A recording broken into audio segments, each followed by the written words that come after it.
this crowded football stadium. This is in Mobile. Also praising the electoral college system, something that he once called a disaster back in 2012. The electoral vote, and I never appreciated it until now, how genius it was, what they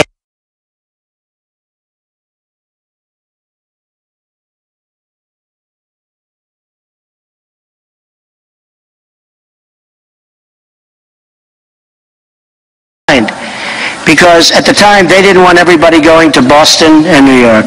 I went to states of hope. CNN's Ryan Nobles.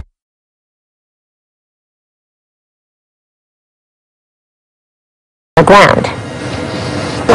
Donald Trump making good on a campaign promise. Returning, Trump brought out a crowd of some 30,000 people. And on Saturday, he told a similar-sized crowd that this is where it all began. Thank you very much.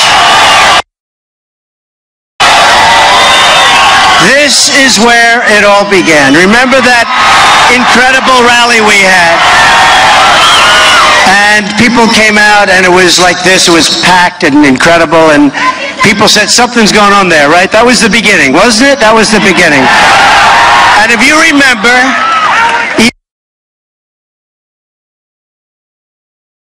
you don't have to vote for me. Maybe 4 years, we'll take a look, right? On election night. What Trump didn't do was wade into some of the complex policy issues that awaits him when he takes office. He didn't mention China or Russia, despite the U.S.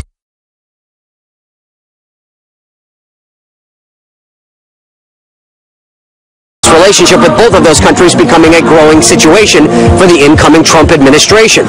Instead, the president-elect focused on many of his campaign promises, specifically how he plans to help the American economy. He did go off script a bit, criticizing the current First Lady Michelle Obama for an interview that she recently gave to Oprah Winfrey, where she suggested that a sizable part of the country lacks hope because of Trump's election victory.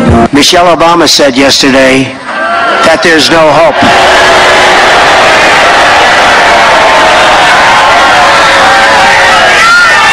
But I assume she was talking about the past, not the future, because I'm telling you, we have tremendous hope, and we have tremendous promise and tremendous potential. We are going to be so successful as a country again. We are going to be amazing. And I actually think she made that statement not meaning it the way it came out. I really do, because I met with President Obama and Michelle Obama in the White House. My wife was there. She could not have been nicer. I honestly believe she meant that statement in a different way than it came out, because I believe there is tremendous hope, and beyond hope, we have such potential.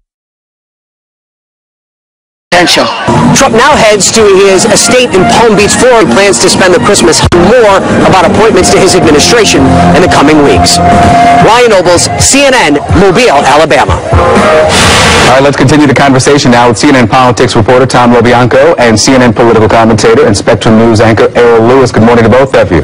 Morning. Good morning. Errol, I want to start here with China. And President-elect Trump did not talk about China last night, but again, he has gone to Twitter to talk about this drone that was snatched out of international waters by the Chinese. And he tweets this: "We should tell China that we don't want the drone they stole back. Let them keep it." There has been this policy that there's one president at a time when you have a president-elect on deck.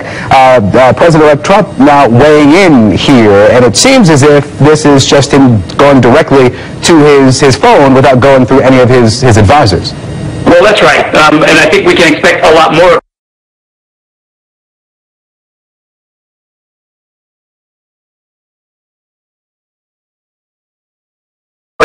It'll be interesting to see if that continues after the inauguration, when he'll be in an ideal position that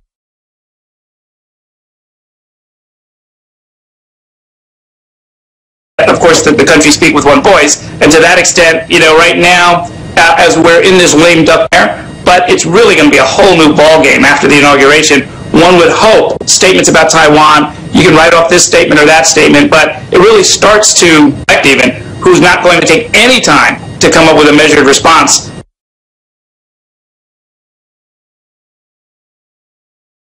on the most serious of matters. Now, especially as it relates to Twitter, the president-elect says that he will not tweet as president because he says it isn't presidential. We'll see. He's got about 5 weeks to tamp that down if he chooses to. Tom, let me come to you. What we're learning about the division that the president-elect will create between his administration and his businesses. Hope Hicks, the transition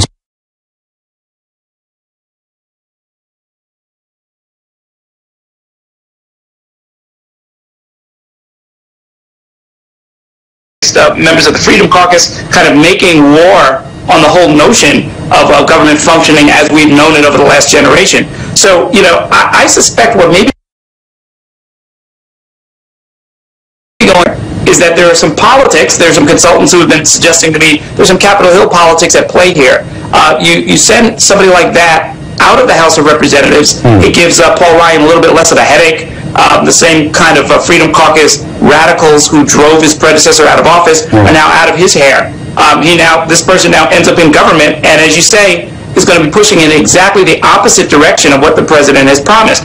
This is, I think, the conservative wing, the Mike Pence wing of the party and of this administration, sort of taking up a lot of space, grabbing a lot of turf, grabbing a lot of territory. We'll see what happens when those commitments run smack into the promises that the president-elect has made. Guys, we have time for the rally soundbite yesterday, the rally soundbite about rallies. All right, let's play it. This is the last time I'll be speaking at a rally for maybe a while, you know? They're saying, as president, he shouldn't be doing rallies, but I think we should, right? Yeah. We've done everything else the opposite. Well, no, this is the way you get an honest word out. Hey, Tom, is that unusual for a president to go out on the road after a State of the Union address when he has a big policy push? But should we expect President Trump to be out more often at these rallies? Well, I mean, this was his strength, right? I mean, this was what brought him. It made him a rock star, right? I mean, when we started picking up on this 18 months ago. I mean, this was like this is like an arena rock show. I mean, tens of thousands of people showing up to this. You always think, why not, right? Because everything else is different about this. You know, why not do that? It's your job as the president to go out there and sell your policies to the public. So, hey, it seems like a great idea if that's what that's what he wants to do. All right, we'll see. Tom LoBianco, Errol Louis, always a pleasure. Thank you. Christy? Ivanka Trump seemingly setting up the beginning of a long-term political career.